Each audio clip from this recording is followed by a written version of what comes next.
Hello, my dear young learners. Assalamu alaikum. I am Rifat Siddiqui, Senior Lecturer, Department of English, Milestone College. আজকে আমি transformation of sentence থেকে একটা অংশ শুরু করতে যাচ্ছি। তো প্রথমে তোমাদেরকে বলে দিচ্ছি এই ট্রান্সফরমেশন অফ সেন্টেন্সে কয়েকটা অংশ রয়েছে, যেমন এখানে ডিগ্রি চেঞ্জিং আছে, ভয়েস চেঞ্জিং আছে, সিম্পল কমপ্লেক্স কম্পাউন্ড আছে এবং অ্যাফার্মেটিভ থেকে নেগেটিভ, ইন্টারোগেটিভ, এক্সক্লেমেটরি এই অংশটাও রয়েছে। তবে তোমাদের ভয় পাওয়ার কোনো কারণ নেই। আজকে আমি এই সবগুলো অংশ নিয়ে আলোচনা করতে যাব না। আজকে আমি শুধুমাত্র এই নাম্বার 4 যে অংশটা রয়েছে, অ্যাফার্মেটিভ, নেগেটিভ, ইন্টারোগেটিভ, এক্সক্লেমেটরি, এই অংশটা নিয়ে আলোচনা করব। তো আমি আশা করব তোমরা আমার সাথেই থাকবে এবং ভালো করে মনোযোগ দিয়ে এই অংশটা দেখবে। চলো শুরু করা যাক।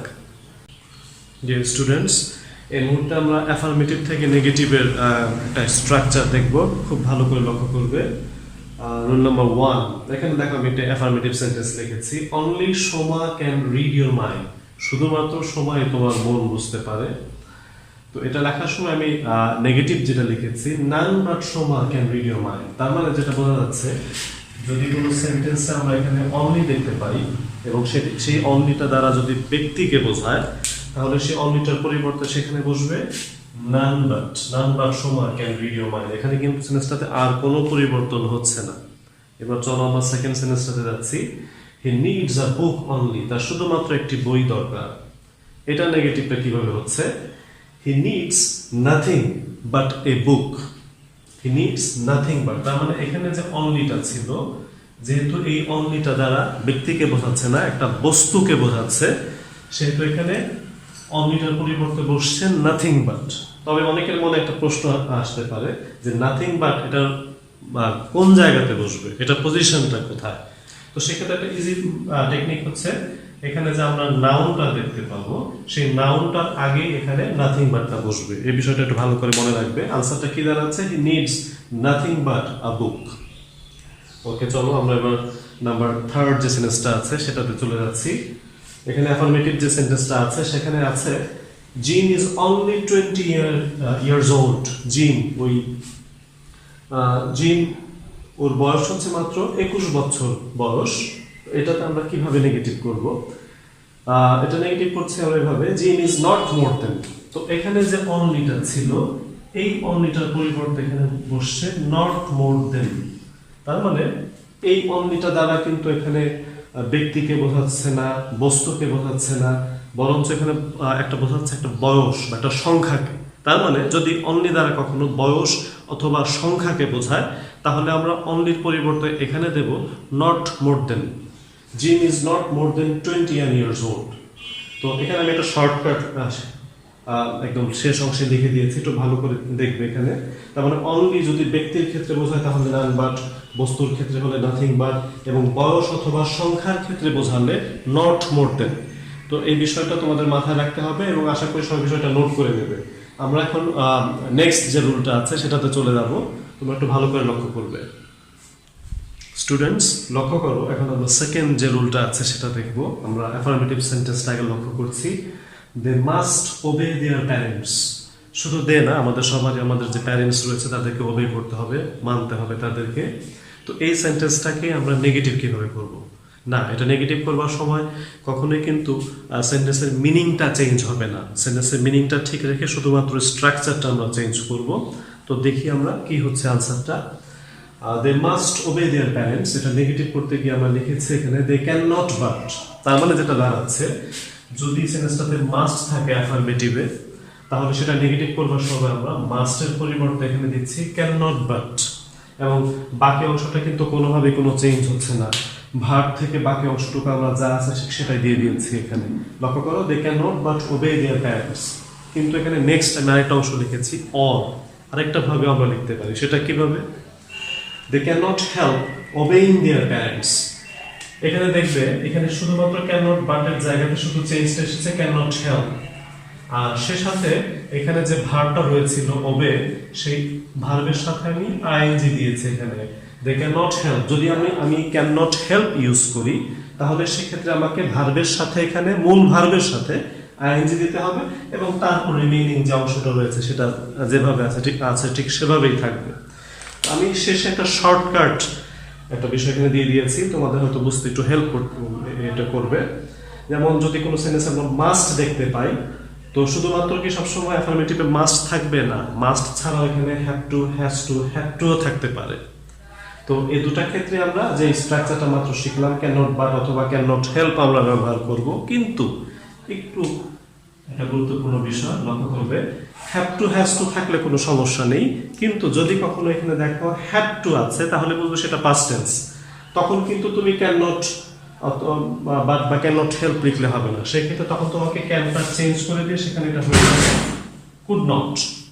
এই বিষয়টা খুব ভালো করে লক্ষ্য করবে, তখন সেটা হয়ে যাবে কুড নট বাট অথবা কুড নট হেল্প। তো আশা করি নিয়মটা লক্ষ্য করেছো। এখন আমরা নেক্সট রুলটাতে চলে যাব, ভালো করে লক্ষ্য করব। ডিয়ার স্টুডেন্টস, এবার লক্ষ্য করবে রুল 3 যেটা, সেটা তো দেখো এখানে অ্যাফার্মেটিভ সেন্সটা আমি কি লিখেছি, every mother loves her child. প্রত্যেক মা তার সন্তানকে ভালোবাসে। হ্যাঁ, এটা সত্যি, প্রত্যেক মাই তার সন্তানকে ভালোবাসে। তো এখানে নেগেটিভটা আমি করেছি কিভাবে লক্ষ্য করো, there is no mother but loves her child. তো এখানে যেটা হচ্ছে এভরি যেটা রয়েছে সেটার পরিবর্তে আমি এখানে দেখেছি দেয়ার ইজ নো, যেহেতু আমাকে সেন্সটা নেগেটিভ করতে হচ্ছে, কিন্তু মিনিংটা কিন্তু একই থাকছে, মিনিংটা কিন্তু কোনোভাবেই চেঞ্জ হচ্ছে না। এখানে দেয়ার ইজ নো মাদার, শুধু এখানে একটা এক্সট্রা বাট বসেছে, there is no mother but loves her child. তো এখানেই আমরা এটা নেগেটিভ করে ফেলেছি এবং শেষে আমি আমার একটা শর্টকাট লিখে দিয়েছি যাতে তোমাদের বিষয়টা স্ট্রাকচারটা বুঝতে একটু হেল্প হয়। তো এখানে এভরি পরে নাও, যেমন এভরি পরে এখানে মাদার রয়েছে, এভরি পরে এখানে ফাদার থাকতে পারে, ব্রাদার, সিস্টার, বয়, গার্ল এরকম হতে পারে।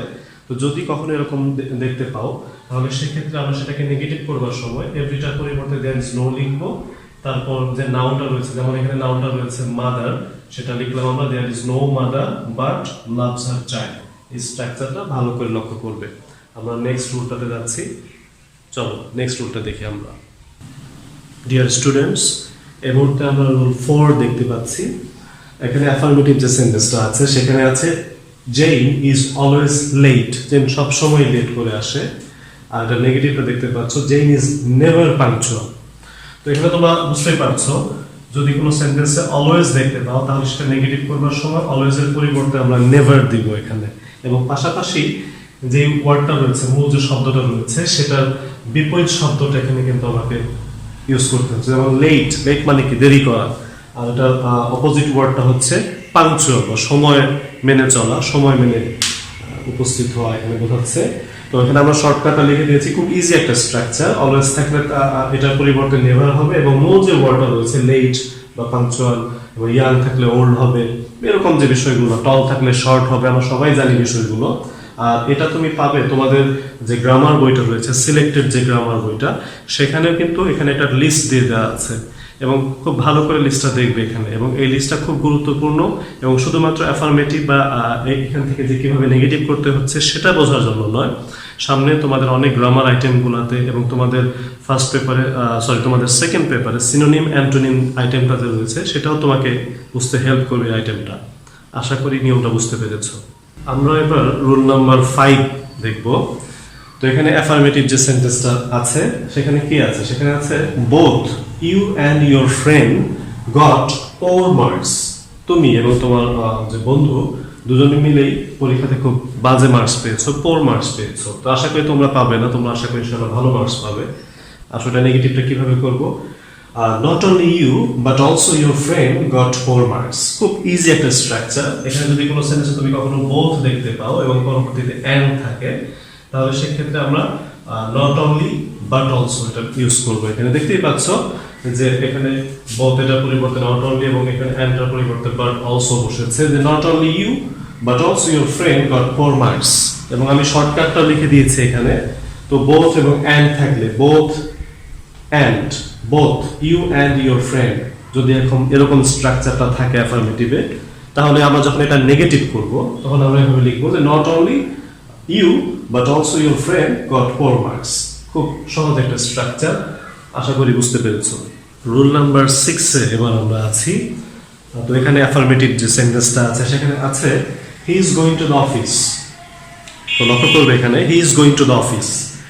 নিশ্চয়ই এই হি ইজ গোয়িং এই অংশটুকু দেখে তোমরা বুঝতে পেরেছো এটা একটা continuous tense sentence, present continuous টেন্সে। তো যদি কখনো দেখো যে অ্যাফার্মেটিভ সেন্টেন্সটা কন্টিনিউয়াস ফর্মে আছে, তাহলে সেটা কিভাবে নেগেটিভ করবে? তো এখানে আমরা দেখো কি লিখেছি, ইট is not that. It is not that, এই অংশটা কিন্তু আমরা এখানে অ্যাড করেছি। কন্টিনিউয়াস হলে আমরা এই অংশটা দিয়ে করব এখানে। ইট is not that he is not going to the office, এবং পরবর্তীতে আমরা এখানে একটা নট নেগেটিভ করবার জন্য একটা এক্সট্রা নট এখানে ইউজ করেছি। তার মানে কোনো সেন্টেন্স যদি এখানে আমরা দেখতে পাই যে সেন্টেন্সটা কন্টিনিউয়াস ফর্মে আছে, তাহলে সেটাকে নেগেটিভ করবার সময় আমরা ইউজ করব ইট is not that. It is not that he is not going to the office. বিষয়টা এরকম নয় যে সে অফিসে যাচ্ছে না। তার মানে কি? তার মানে সে অফিসে যাচ্ছে। নেক্সট আরেকটা সেন্টেন্স দেখো, আইস ফ্লোটস অন ওয়াটার। ফ্লোট মানে ভাষা, বরফ পানিতে ভাসে। এটা নিশ্চয়ই সবাই জানো, এবং এটা কিন্তু একটা ইউনিভার্সাল ট্রুথ, এবং পাশাপাশি আমরা এটাকে একটা সায়েন্টিফিক ট্রুথ এটাও বলতে পারি।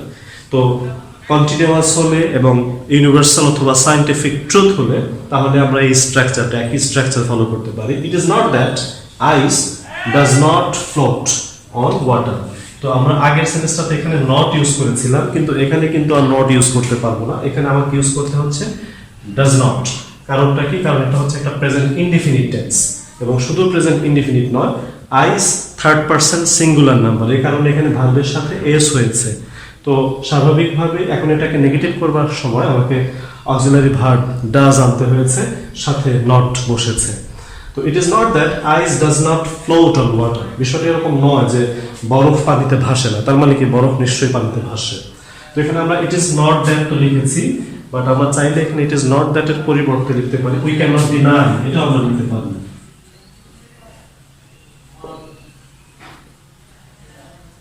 We cannot deny that ice does not float on water. আমরা এটাও চাইলে লিখতে পারি এখানে। তো শর্টকাটে আমি এটাই লিখেছি যে কন্টিনিউয়াস অথবা ইউনিভার্সাল ট্রুথ অথবা সায়েন্টিফিক ট্রুথ এরকম হলে আমরা ইট ইজ নট দ্যাট দিয়ে, উই ক্যান নট ডিনাই দিয়ে, উই ক্যান নট ডিনাই এটা কিন্তু যেটা কি ইউনিভার্সাল ট্রুথ সেক্ষেত্রে বসতে পারে। এভাবে আমরা লিখতে পারি সেন্টেন্সটা। তারপর আমরা খুব ভালো করে মিনিংটাকে বোঝার চেষ্টা করব। মিনিংটা বুঝে তারপর আনসারটা লিখতে হবে। খুবই গুরুত্বপূর্ণ বিষয় এটা। অ্যাফার্মেটিভ থেকে নেগেটিভে আমরা শেষ করতে যাচ্ছি খুব ইন্টারেস্টিং একটা স্ট্রাকচার দিয়ে। তো এখানে নিশ্চয়ই দেখতে পাচ্ছ আমাদেরকে শুরু থেকে বলা হয়েছে অ্যাফার্মেটিভ থেকে নেগেটিভ আমরা করছি এই মুহূর্তে। তো প্রথম যে সেন্টেন্সটা দেখো, হি ইজ এ ডক্টর। তো এখানে হি ইজ এ ডক্টর, আমাকে যদি এটাকে নেগেটিভ করতে বলা হয় আমি হয়তো এরকম করতে পারি, he is not a doctor. তাহলে তো মিনিংটা চেঞ্জ হয়ে যাচ্ছে, মিনিংটা ঠিক থাকছে না। আবার যদি আমাকে বলি যে হি ইজ এ ডক্টর, এটাকে নেগেটিভ করো, এখন ডক্টরের বিপরীত শব্দটা কি? এখন ডক্টরের বিপরীত শব্দ হতে পারে হয়তো পেশেন্ট, আবার হয়তো অন্য কিছু তুমি বলতে পারো, কিন্তু সেক্ষেত্রে কিন্তু মিনিংটা কোনোভাবে ঠিক থাকছে না। যদি সেন্টেন্সটা একটা বিপরীত শব্দ থাকতো তাহলে হয়তো বিষয়টা আমাদের জন্য ইজি হতো। যেমন যদি এরকম একটা সেন্টেন্স হয়, হি ইজ টল, এটা নেগেটিভ আমরা কিভাবে করব? হি ইজ নট শর্ট, এটা খুব ইজিলি আমরা করে ফেলছি টলের বিপরীত শব্দটা দিয়ে। কিন্তু মাঝে মাঝে আমাদের কিরকম একটা বেশ ঝামেলায় পড়ে যেতে হয় যে ওয়ার্ডগুলো বিপরীত শব্দ নেই সেগুলো নিয়ে। যেমন একটা সেন্টেন্স আমি লিখেছি, হি ইজ আ ডক্টর, এটা অ্যাসার্টিভ আমরা কিভাবে করেছি? এটা আমরা অ্যাসার্টিভ সেন্টেন্সটাকে আমরা ইন্টারোগেটিভ করে নেগেটিভ ইন্টারোগেটিভ করতে হয়েছে আমাদেরকে। Isn't he a doctor? এক্ষেত্রে কিন্তু দেখো সেন্টেন্সটা নেগেটিভ হলো ঠিকই, কিন্তু মিনিংটা ঠিক থাকছে। নেক্সট আরেকটা সেন্টেন্স দেখো, Sujan can speak in English. Sujan ইংরেজিতে কথা বলতে পারে। কারণ সুজন স্পিক ইন ইংলিশ, তার মানে এই সেন্টেন্সটা কিন্তু অ্যাফার্মেটিভ ছিল, অ্যাসার্টিভ সেন্টেন্স তো অবশ্যই। তো সেখান থেকে আমাদেরকে নেগেটিভ যখন করতে বলা হয়েছে, পাশাপাশি আমাদেরকে এটাকে ইন্টারোগেটিভ করতে হয়েছে। তো আমি এখানে কন্ট্রাক্টেড ফর্মে লিখেছি, শর্ট করে লিখেছি, ইজ নট এর জায়গায় ইজন্ট, ক্যান নট এর জায়গায় কান্ট। লক্ষ্য করবে বিষয়গুলো, এবং এই সবগুলোর স্ট্রাকচার খুব ভালো করে দেখলে আশা করি তোমার অ্যাফার্মেটিভ থেকে নেগেটিভ বিষয়টা তোমার জন্য অনেকখানি ইজি হবে। তারপরও তোমাকে অনেক বেশি প্র্যাকটিস এবং প্র্যাকটিস করতে হবে।